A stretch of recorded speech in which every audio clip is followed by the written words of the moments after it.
Akashvani COVID-19 ప్రత్యేక వార్తలు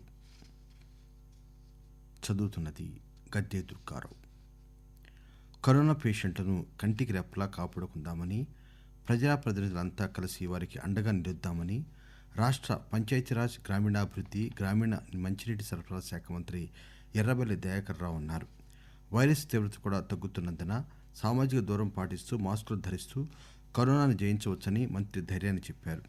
Warangal rural, Janagama, Mahabubabad జిల్లాల పరిధుల్లో ఉండే పాలకుర్తి నియోజకవర్గ కరోనా బాధితులతో మంత్రి ఎర్రబెల్లి దయాకర్ రావు టెలికాన్ఫరెన్స్ నిర్వహించారు. ఈ సందర్భంగా మంత్రి ఒక్కో కరోనా పేషెంట్తో వారి కుటుంబ సభ్యులతో స్వయంగా మాట్లాడారు. వారి యోగక్షేమాలు అడిగి తెలుసుకున్నారు. ఈ సందర్భంగా మంత్రి మాట్లాడుతూ కరోనా దాదాపు తగ్గిందని, అతి తక్కువ కేసులు నమోదవుతున్నాయని, పెద్దగా ఆందోళన చెందవద్దని అన్నారు. ప్రజలు మరికొంతకాలం అప్రమత్తంగా ఉంటే సరిపోతుందన్నారు. అధికారులు, డాక్టర్లు కరోనా పాజిటివ్ కేసులు అధికంగా ఉన్న గ్రామాలపై దృష్టి సారించాలని మంత్రి ఆదేశించారు. తెలంగాణ 108 ఉద్యోగుల సంఘం 2వ మహాసభ హైదరాబాద్లో జరిగింది. వైద్యారోగ్య శాఖ మంత్రి ఈటెల రాజేందర్ ముఖ్య అతిథిగా హాజరయ్యారు.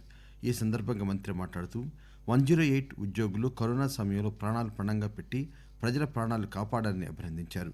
108 ఉద్యోగుల 12 గంటల పని విధానం, ఈఎస్ఐ, పిఎఫ్ లాంటి సమస్యలు అన్నీ తీరుస్తామని హామీ ఇచ్చారు. ప్రజలు ఇక ముందు ప్రైవేటు ఆసుపత్రికి వెళ్లే అవసరం లేకుండా ప్రభుత్వ ఆసుపత్రులు తీర్చిదిద్దుతామని ఆయన అన్నారు. ఆంధ్రప్రదేశ్లో కరోనా కేసులు తగ్గుముఖం పడుతున్నాయి. ఒక్కరోజు వ్యవధిలో 75,517 నమూనాలను పరీక్షించగా 5,210 మందికి కోవిడ్ నిర్ధారణ అయింది. దీంతో రాష్ట్రంలో కరోనా కేసుల సంఖ్య 7,55,727కు చేరుకుంది. 24 గంటల వ్యవధిలో 30 మంది కోవిడ్తో చికిత్స పొందుతూ మరణించారు.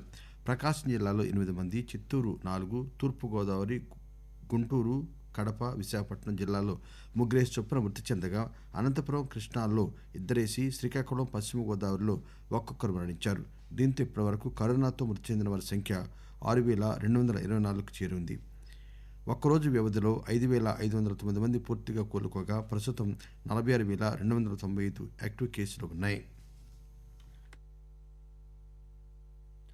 అన్లాక్ 5 మార్గదర్శకాల్లో భాగంగా ఈ నెల 15 నుంచి కంటైన్మెంట్ బయట ఉన్న పాఠశాలలు, కళాశాలలు, విశ్వవిద్యాలయాలను తెరిచేందుకు కేంద్ర ప్రభుత్వం అనుమతి ఇచ్చింది.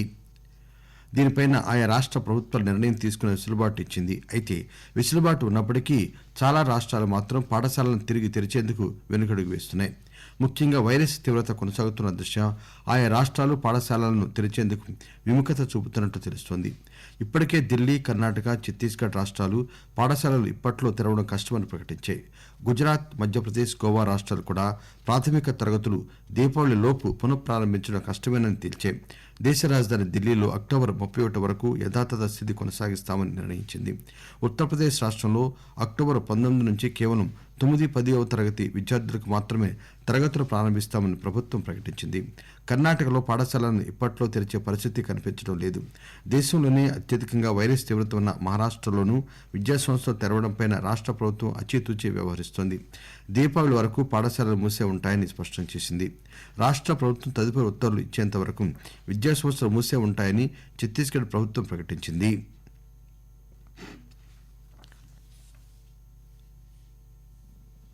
కరోనా వైరస్ టీకా కోవాక్సిన్ పైన 2వ దశ క్లినికల్ పరీక్షలకు సంబంధించిన పూర్తి సమాచారాన్ని తనకు అందించాలని drug controller general of India Bharat Biotech international కు సూచించింది. అంతేగాక కొన్ని ఇతర వివరాలు కూడా అడిగినట్లు సమాచారం. కోవాక్సిన్ పైన 3వ దశ క్లినికల్ పరీక్షలు నిర్వహించడానికి ఇటీవల Bharat Biotech DCGI drug controller general of India అనుమతి కోరింది.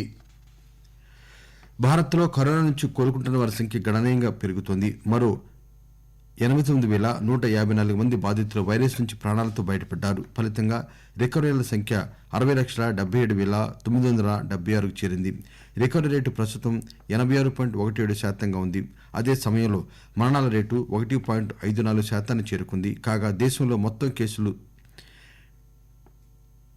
70,53,087కు, మరణాల సంఖ్య 1,08,334కు పెరిగాయి. ఆకాశవాణి కోవిడ్-19 ప్రత్యేక వార్తలు ఇంతటితో సమాప్తం.